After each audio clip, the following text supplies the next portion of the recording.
So 24 hours have passed since AFC Bournemouth's loss against Wolverhampton Wanderers yesterday. As you can see, I'm joined by Neil Dawson, who's been on the podcast before.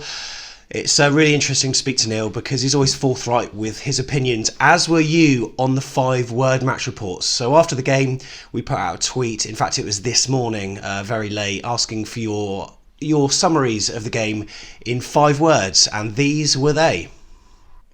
So, Mr. Tigg said, we struggle with formation changes. Andrew's Life blog thought they improved second half. Neil Dawson, who's right next to me, Premier players, League One coaches. Lucy, Captain Cook now only please. Lewis, much better with Francis off. Yeah, many people seem to agree with that, mate. Phil Lees, Francis, hang your boots up. Some very blunt opinions coming in. Loyalty, not always best policy, said Alan. Julie, good to meet you yesterday. Yeah, I saw you in the 1910 bar. Good to meet you too. It's one of those things, you see a face on Twitter and you think, is it? I'd feel a bit of an idiot saying hello, but anyway, it was nice to meet you, Julie, and yeah, shame about the circumstances with that bad result, hey. Sue, jet lag's excuse annoys me. Patrick Devitt, 'twas not Simon Francis's fault. Ashley, funky formations make us work. Ian, no more Sweet Caroline, please. Lerma, Danjuma changed the game. Tommy Heffernan's poodle, another person who I met recently, actually. Yes, they did.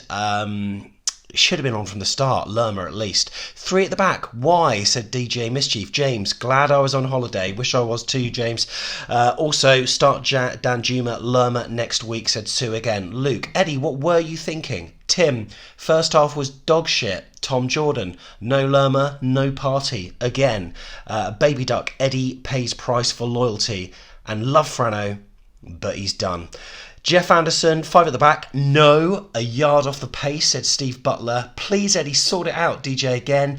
Rob, 10 men better than 11. So quite often we're like that. We were like it in the Championship, I remember a few times. Was it against Bolton Wanderers? We were down to 10 men. And we were a hell of a lot better with 10 men than with the extra man. No. You know what I'm trying to say. Andy Gray, why pick Francis? Magical Brooks, Eddie loves playing his favourites. Uport, Danjuma, man of the match. Lerma always has to start, says his tackle. Jordan, Eddie got the tactics wrong. Danjuma goes past players easily. Yeah, I thought he was tremendous when he came on. Stick to 4-4-2, says Michael. Wrong formation from the start, said Bournemouth Darts. Rob, Francis won't get new deal. Surely this is his last season. A number of players are probably in that bracket, to be fair. Michael Snedden, poor first half, cost us. Grockle Free, Dave, terrible formation, accommodating wrong players. Leona, just a sad emoji. Stuart, too little too late, wasn't even enough to justify 5 words. Agree with that, buddy. Red and Black 68, Howe chucks more points away, and Matthew, Fraser needs to go now. Thank you very much for all your thoughts, and if you want to get involved on the 5-word match report, just check out our Twitter. It's twitter.com/AFCB, and not a lot of positivity, Neil. And how did you feel yesterday when you saw that starting lineup? We're trying to match them up 3-4-3, weren't we? Yeah, I think my first thought was, is my car blocked in the car park, or can I get out and go home? But it was, I had a sneaking worry all week that we'd do it, because we did it last season when we played Wolves. We matched the formation up at Wolves and lost 2-0. I know the weather was bad, but we didn't really get in the game at all. I just think if a side is very, very good at a formation and that's what they play, changing your formation to that formation sends the wrong messages out to your players. I think you're basically saying we're not good enough to win playing the way we play. We've got to counter them. I just think at home against a side that is mid-table, I don't understand the need to do that. I can get it if you're away at Man City or away at Liverpool and you want to go there and not be embarrassed, but I don't know why we couldn't just play our game and let Wolves worry about us rather than change our whole formation to worry about them. That's right, and historically it's never really worked with 5 at the back. Well, especially since the Premier League era. I know in the Championship we did it a bit, but has it ever worked? No, I suppose if you're going to be fair, we tend to use it when we play Man City. We've used it against Arsenal, we've used it against Chelsea. So if you're going to be fair to Eddie, you'd have to say, well, statistically, you're probably unlikely to do well in those games, whatever formation you play. But certainly, there's also a correlation when we play it against lesser teams. That I think the biggest example was Southampton last year away. When he actually took Mepham off after 20 minutes, and we all wondered if he was injured, but he confirmed afterwards it was tactical. I mean, it was exactly the same as the Wolves game yesterday. We just did not have the ball, and the players were wandering around, just trying to work out during the game where they should be. I mean, Rico, I felt really sorry for yesterday. He's had a great run recently, but you could tell, the players were pointing at him, shouting at him, and you could just see the poor guy was absolutely bewildered as to where he should be playing on the pitch, which, when you've had 14 days to get ready, and Rico hadn't gone away, that's pretty inexcusable. Yeah. So what were your thoughts when you saw Simon Francis in there? I mean, you're not a Simon Francis hater by any means, are you? You actually quite like him. No. It annoys me when people have a go at Simon Francis, because generally I think he suffers because we know him so well, and I think he's put in some outstanding performances throughout his career with us, but also latterly in the Premier League, and I think he's just one of those players that people like to pick on for mistakes. So I didn't like the formation, but I would rather Francis played there than Mepham, because and I think Eddie Howe said it after the game, Francis is a fullback, and if he wants to play two wide centre halves, he wants them to be players that can play at centre half or fullback, like Nathan Ake, like Lloyd Kelly, who will be Ake's replacement one day. They play both positions. So I would rather Francis was there than Mepham, but clearly yesterday he was ring rusty. You can't really defend that performance. No. So a skipper with 600 games should know not to tug someone when they're already on a yellow card. So yeah, that's right. I've just been watching the highlights earlier, and I must admit at the time I didn't see that pull, but then it was a booking, and it was a definite red card. And then elsewhere in the side, Lewis Cook and Phillip Billing in the middle. I was surprised. I actually thought if Lerma wasn't playing, he might put Dan Gosling in just to provide that engine, but sometimes I find that Billing and Cook are almost too similar. But we barely had any of the ball in that first half, did we? And Wolves just looked as though they were on top throughout. I haven't seen a worst half in the Premier League this season, maybe at all. It just felt awful. Yeah, I think all our central midfielders suffer because there's only two of them, and there's no one just ahead of them for them to give the ball to. So they always have to go wide, and if those wide players are well marked, you can just see. And yet yesterday there were a number of occasions when both Billing and Cook got the ball in good positions inside our own half, started advancing, and you could clearly see that there was just nowhere for them to go or nothing for them to do.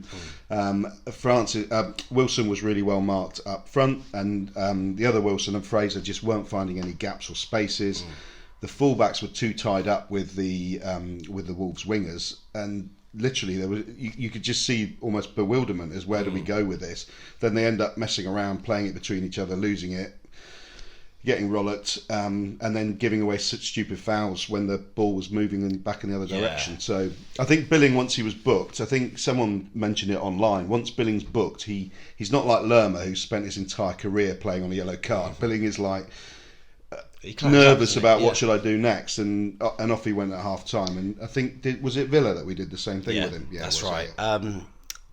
Both goals were almost symmetrical in the way that they played these through balls. They cut through. I mean, the second one was a quick free kick, wasn't it? But that first one, Franno, going in for a challenge like that. I mean, did he have any option? Because if he didn't go in for a challenge, he would have been in on goal and been able to get a shot on goal. Yeah. Anyway, he was a yard behind the guy. I think had he just let the guy cross it, he ran the risk of, if they'd scored, we would all have been saying, why would you not even make a challenge? So he had to make a challenge. I think if you were professional looking at that challenge, there's ways of making a challenge without making a challenge. I think if he'd just slid with his leg in the air near the guy, that would all have been enough for us. I don't think he had to take the guy out. But to be fair to him, you don't get many goals from free kicks in that position. No. And it was an exceptional strike. I actually thought as soon as he hit it, it was going over, but then it dipped at the end. Was Ramsdale at fault at all for that? Because it's an odd angle for a goal to be scored direct. I think we're in that mood with Ramsdale where he'll never be at fault for anything, will he? But he was one of the standout players again yesterday. He was excellent. I think it'd be harsh to to criticise him for that. I mean, if you think Junior Stanislas beat David De Gea from a corner with almost an identical movement of the ball, and if Ramsdale becomes as good as De Gea, him and us will be very happy. So no, I don't think you could lay any blame at his door. So obviously Eddie made the changes at half time, and it was a much better Bournemouth that came out. But how much better does it feel when Jefferson Lerma is in that central midfield pair? Yeah, I mean, we look at an absolutely different side because he's streets ahead of any other central midfielders that we've got, and I think that's obvious. My one fear with Jefferson Lerma is we won't be doing enough as a team to keep him, because I think he is a career-hungry guy. We were his stepping stone into the Premier League, and I think if we matched his ambition, we'd do okay. Same with Nathan Ake. I think both of them thought this year we would have we would be in top 7 or 8. And I think we won't. And but no, he was absolutely outstanding for the minute he came on, which begs the question: why, if there were any question marks over his tiredness, why not just play him and take him off on 60 minutes? Because he's a good enough player to be given 60 minutes in a game. That's what I don't understand. Why take him off for the first 45? It's not like he needs an extra rest there and then. I mean, if he's going to get 45, why can't we start with him, maybe score a couple of goals and then protect our lead? I mean, it was an improved performance in the second half for sure, and I think the changes that he made were right. But ironically, we were better with 10 men, weren't we? Yeah, I think we were better with 10 men because we had a back four. So I think we are a side that understands having a back four. And if you look at the major impact it had was Traore had to get around Fraser before he got to Rico. So he was receiving the ball without space, and then having to beat a man to get to another man. Traore in the first half was receiving the ball in space and with the ability just to run at Rico or run at Ake. And he was their main man in the first half. In the second half, the formation changed, and he was. I mean, I can only remember him doing one thing in the second half, which was a block cross. Were you surprised they sat back in the second half, given that they had the extra man? I didn't really understand why. I thought they would go out for more. I think it's an old managerial cliche, isn't it? But I think every manager says the worst scoreline's 2-0. I don't understand that, because you think the worst one would be like 3-0 down or something. But they always come out and say 2-0 because it's that stick or bust situation. What do you do? And I think they were nervous about pushing too much and giving us a goal, and then obviously that's what happened. They didn't push, but we did score a goal, and I think they were then in a defensive mindset. Our backs were up. We had a formation that suited us better. Danjuma gave a performance that we've all been waiting to see. And his ability to go past players made it difficult for them. And I think they were then in a position of, Christ, we could draw this game. And all of those things played into our favour. And I think we generally took advantage of it without ever really fashioning many chances. Yeah, interesting to hear your thoughts on that. So, player ratings then. We know you've done it on the Vitals Forum, and I think most of these have been quite accurate, so I'm sure most of them will probably be the same. But let's go through the side quickly. We'll just rattle on through the players. Aaron Ramsdale? I think you've got to give him a 7. I think he did some tremendous blocks in the first half coming out. And his save in the second half, it wasn't as good as when I wrote the report. I said it was world class. That's because I watched the game once on live. When I seen it back, it wasn't world class, but his positioning was excellent, and he made 2 great saves in the second half. And long may it continue. I was talking to a Wimbledon fan in the week who was just so eager to find out what I thought of Ramsdale, and because I didn't realise what a legend he is in Wimbledon. They adore him. I think that siege mentality that he helped instill into the squad, and they stayed up as a result of a string of great performances. I think he kept a number of clean sheets as well, and in the end they were quite safe. Ramsdale, I agree with 7 for that. What about Adam Smith? Smith, I thought he got a little bit lost in the role that he was supposed to play. There was a time in the first half when Francis kept arriving into the area that you thought Smith should be in. And I think Smith then wasn't quite sure where to go, so the two of them ended up quite close together. It was part of just a general car crash of tactics in the first half. And in the second half, he was a little bit better, but I didn't think it was vintage Smith, so no. I gave him a 5. Yeah, and Cook and Ake, I know she gave Ake a 6 and Cook a 7. Can you explain that?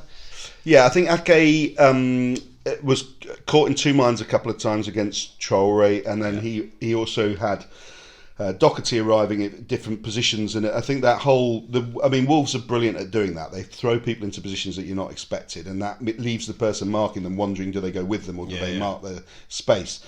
And I think Ake got caught in a couple of minds, whereas Cook was in his natural position centre half, with only one proper centre half that we played yesterday. So he looked more comfortable, and he scored, and he did his usual thing of trying to get the crowd going. And nice great, great. The guy's a legend, isn't he?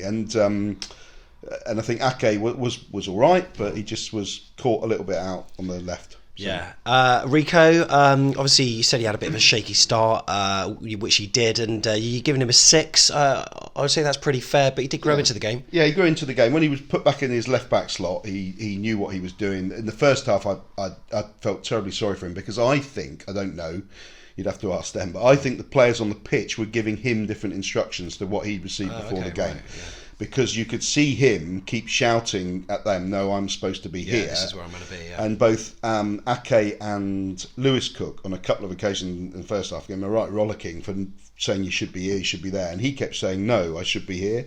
I mean, it's like watching a pub team. So back at left back in the second half, I thought he made some great runs, some good balls down the line. He's starting to show little bits with Fraser. So a 6. Yeah.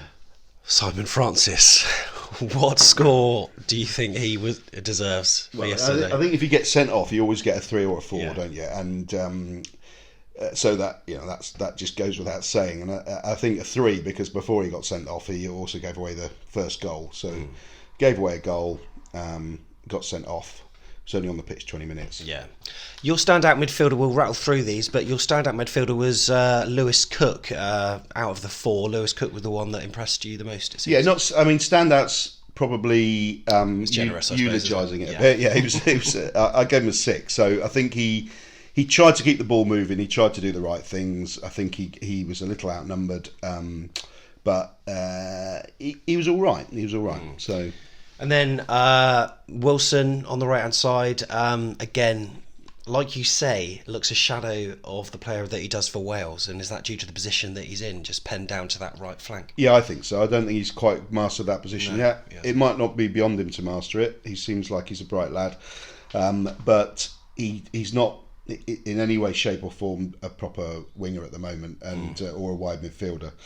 And he didn't get a chance to come in the pitch much yesterday, and so therefore he was always doing something that's not his greatest strength, and it showed, and he was withdrawn. And also he switched off on the run that Traore made. Yes, he did. Although had he switched on, he wouldn't have caught him. No, he was so quick, wasn't he? Someone had to be closer to him. Yeah. He was a bit flat-footed, but even still, I mean, Traore is so pacey. And Jeff actually pointed him out last week as being one of the sort of star men for them. So you're giving him a 4. On the other side, Fraser, again, didn't impress you. No, I just think it's... Well, I think he looked injured. He limped from 5 minutes before half-time to the 90th minute, which made me wonder why they didn't take him off. I think it was because of... I think he wanted to make a point to Wilson about not doing the defensive work. But in reality, I don't think Fraser did an awful lot in the game, because he had a knee injury, so he didn't play for Scotland, and he limped on that same knee all the second half yesterday. I think had Solanke not tugged his hamstring at half time, he'd have been on for Fraser after about 10 minutes of that second half. So. And then Phillip Billing, you said it was the performance that Huddersfield fans warned us about. Very ponderous, almost seemed lethargic, and as you say, once he got that yellow card, he just doesn't play to 100% like Jefferson Lerma does. He's almost at 50. Yeah, I don't think I've seen him play badly, so I think you got to just say it was... it'd be harsh to criticise him, but he just... Huddersfield fans said that he'll have games where he looks like he doesn't want to be there. And up until yesterday, I thought, I don't know what on earth they're talking about. But then yesterday you saw that and you thought he didn't want to be there. But I'm sure he did. But he didn't look like he was in any way, shape or form involved. So... I think Callum Wilson, like many of the AFC Bournemouth players in the first half, pretty poor. I thought he was improved in the second, but what score would you give him, and how do you rate his performance yesterday? A 5. So I give him a 4 for the first half, 6 for the second half, so 5 on an average. He held the ball up a lot better in the second half, but he had a reason to hold it up because he had someone near him to give it to. So Fraser and Danjuma coming in to help him in a front three meant that there was a point in holding it up, whereas in the first half he had to keep trying to turn because there was no one to give it to, and Callum Wilson is not a turner. He's someone that needs to be playing the way he faces. So he got better. Yeah, nice to see Lerma. Who came on. We've spoke about him. So you gave him a 7, which I think is fair. Showed a bit of fight, and then Danjuma. What did you think of him when he came on today? I thought it was a really bright spark, and he's been limited. We've been limited to seeing these sort of 10-15 minute stints from him, but it was nice to see him for a full half. Yeah. And he really impressed me. No, he did me. I mean, yesterday was the first time we've seen him play in the position he plays in. So he plays either as one of a loose front three, or he can also play with a centre forward as a central forward, but the cleverer one, not the out and out striker. And he did a bit of both in the second half yesterday. Where we've seen him before in cameos, he's come on in wide midfield and he's had to defend, and I just don't think he quite he'd looked poor against Newcastle, I thought. Whereas yesterday he was in his right place and all the tricks came out, and some of the tricks he did on the opposite stand to us over by the main stand was superb in the second half. So hopefully, I mean, he's got a great pedigree. He should be someone that should be starting, you would argue. Well, hopefully there'll be more to come. So thanks for those player ratings, really appreciate that. So we'll just fast forward to next weekend then against Spurs. What on earth should we do formation wise? Any ideas? Well, I always think we should play with an extra man in midfield. I've got a slight suspicion he may well do that, but I think he'll do it with Dan Gosling, which wouldn't be the way I would do it. But I think he will go back to a flat back four. I think he's got no choice because he said on the radio yesterday he doesn't trust Mepham in a back three. Right. So he said he wants someone that's been a full-back to play that role. So he would only play Mepham if Cook was injured. So I don't think so. With Francis out, we'll have be surprised if it's anything other than a flat back four. So he will either go with a 4-4-2 with King back, or he'll put Gosling in, I think, and try and fight it out in midfield. We will. Perversely, I wouldn't be surprised if we put in a good performance because I think that we play better against good teams because we are now a counter-attacking side. And the problem that we had against Wolves yesterday is that they're not a side that attack particularly, so we always have to try and break them down. We looked poor against Norwich and Watford as well for those reasons. We looked good against Man United because they attacked us.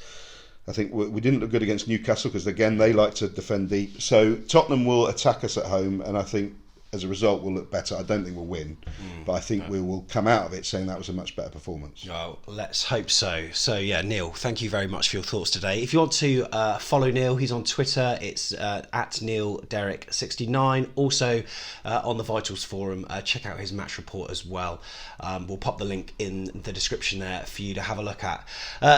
Not a good weekend for AFC Bournemouth, but thanks for all of your thoughts, whether it is outside the stadium or here as well. And do remember to download the podcast on Monday morning. It'll include Neil, Jeff, your thoughts as well, and fingers crossed we can start feeling a little bit optimistic as the week goes on ahead of our trip to the Tottenham Hotspur Stadium on Saturday. Up the Cherries.